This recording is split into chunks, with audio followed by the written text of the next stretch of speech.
Hello friends. आज मैं आपके साथ इकोनॉमिक्स का एक और टॉपिक लेके आया हूँ और टॉपिक का नाम है degrees of price elasticity of demand.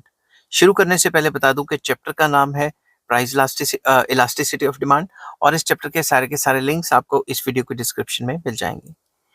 चलिए शुरू करते हैं अब के degrees of price elasticity of demand क्या होता है। सिंपल वर्ड्स में अगर मैं आपको समझाऊं तो degrees of price elasticity of demand का मतलब है कि प्राइस के चेंज होने से डिमांड में जो चेंज आता है वो कितने टाइप का आ सकता है, किस किस डिग्री का आ सकता है। समझ की बात। The degrees the degree of responsiveness of the quantity demanded of a commodity to a change in its price में डिफर। मतलब प्राइस के चेंज होने से जो डिमांड में चेंज आएगा वो अलग अलग हो सकता है, अलग अलग तरीके से आ सकता है, डिफर कर सकता है। ठीक है। There are five different kinds of price elasticity of demand which are discussed as under। तो 5 तरीके की जो इलास्टिसिटी ऑफ डिमांड में जो चेंजेस आता है वो हम डिस्कस करेंगे। सबसे पहला आ जाता है परफेक्टली इनइलास्टिक डिमांड। ये जो वर्ड है इनइलास्टिक, इनइलास्टिक मतलब प्राइस जो मर्जी हो जाए डिमांड में कोई चेंज नहीं आएगा, इनइलास्टिसिटी है। ठीक है।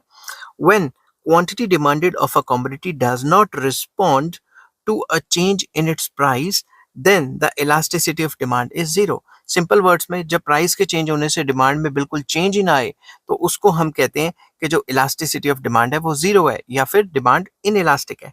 In this case the quantity demanded remains the same irrespective of any rise or fall in the price of the commodity। तो इस केस में क्वांटिटी डिमांडेड सेम रहती है, चाहे प्राइस ऊपर जाए चाहे प्राइस नीचे रहे, आप उतनी ही डिमांड करते हो।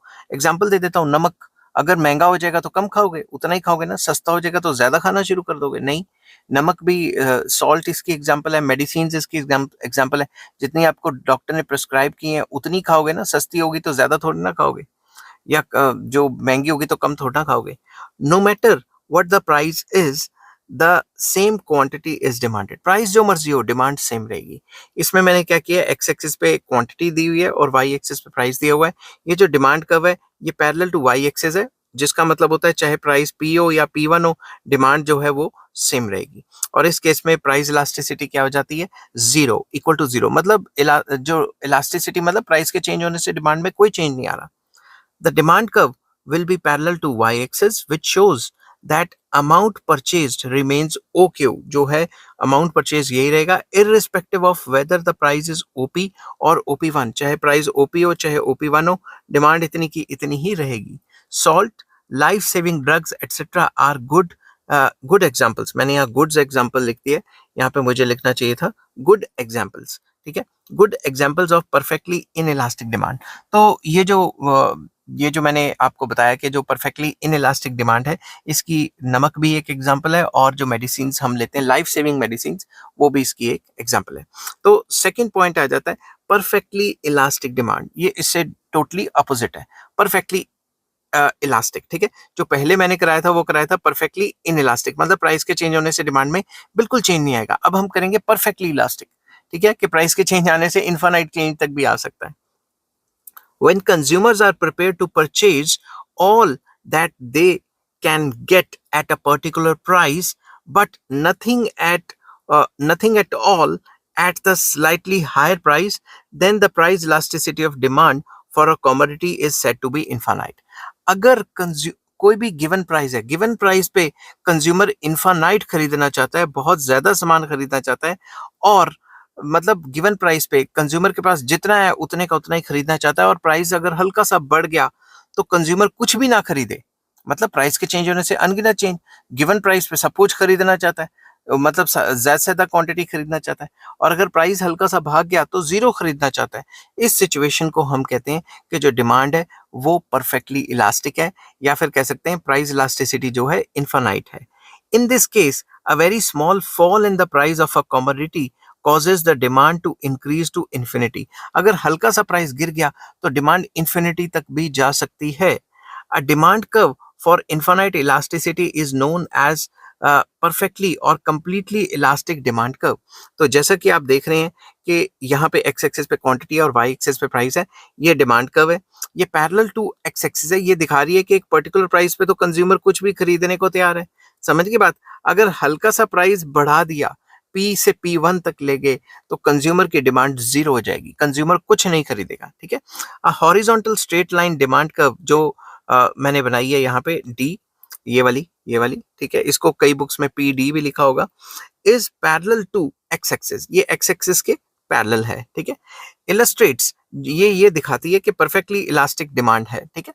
तो अगर ये पैरेलल टू वाई एक्सिस होती, जैसे मैंने पिछले बताया था, तो वो परफेक्टली इनइलास्टिक हो जाती। ये पैरेलल टू एक्स एक्सिस है, इसका मतलब है परफेक्टली इलास्टिक कर्व है। एट प्राइस OP1, अगर मैं इस प्राइस पे देखूं OP1 पे, नथिंग इज डिमांडेड, कोई भी कुछ भी नहीं खरीद रहा है consumer, but at a slightly lower price OP, अगर मैं इससे थोड़ा सा प्राइस कम कर दूं OP से, and infinitely large quantity is demanded, तो इस पे जो डिमांड कर रहा है वो ऐसी हो रही है, तो इन्फाइनाइट क्वांटिटी को डिमांड कर रहा है इस प्राइस पे कंज्यूमर, ठीक है। Cases of perfectly elastic demand are extremely rare.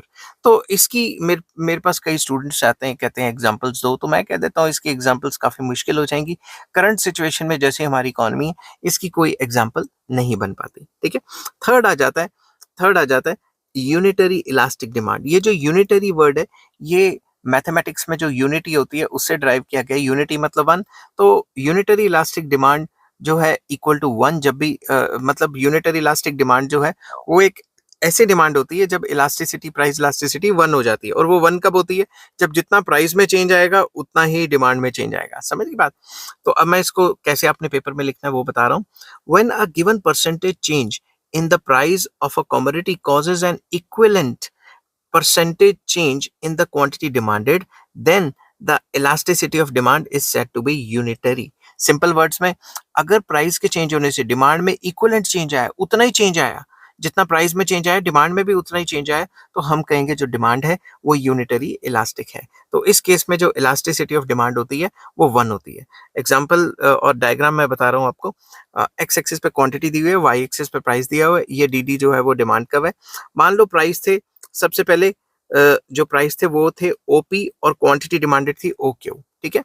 अब क्या हुआ, प्राइस गिर गया बाय 10%, तो प्राइस के गिरने से डिमांड बढ़ गई बाय 10%, ठीक है। तो जितना प्राइस गिरा, क्योंकि प्राइस और डिमांड में तो नेगेटिव रिलेशन है, अगर प्राइस गिरा 10%, डिमांड 10% ही बढ़ गई, तो इलास्टिसिटी ऑफ डिमांड क्या हो जाएगी? वन हो जाएगी, यूनिटरी इलास्टिक हो जाएगी, ठीक है। ये बात आपको याद रखनी पड़ेगी। If a fall in the price of commodity by 10% causes an increase in the amount purchased by 10%, the elasticity of demand is equal to 1, मतलब यूनिटरी इलास्टिक। आप इसको ऐसे भी शो कर सकते थे कि अगर प्राइस बढ़ गया तो डिमांड उतनी ही गिर गई, अगर प्राइस 10% बढ़ जाता है तो डिमांड भी 10% गिर जाती है। मतलब प्राइस और डिमांड में तो नेगेटिव रिलेशन रहेगा, मगर जो परसेंटेज चेंज है दोनों में सेम आएगा, तो यूनिटरी इलास्टिक होगा हमेशा, ठीक है। नेक्स्ट आ जाता है हमारा fourth point, that is called greater than unitary elastic demand.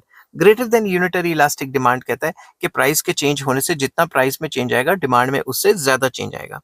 When the percentage change in the quantity demanded of a commodity exceeds the percentage change in its price, the elasticity of demand is greater than unitary. Simple words में, जब price के change होने से demand में price से भी ज्यादा change आए तो उसे हम कहते हैं greater than unitary elastic demand. तो यूनिटरी इलास्टिक होता था equal to one, greater than unitary मतलब ग्रेटर देन वन।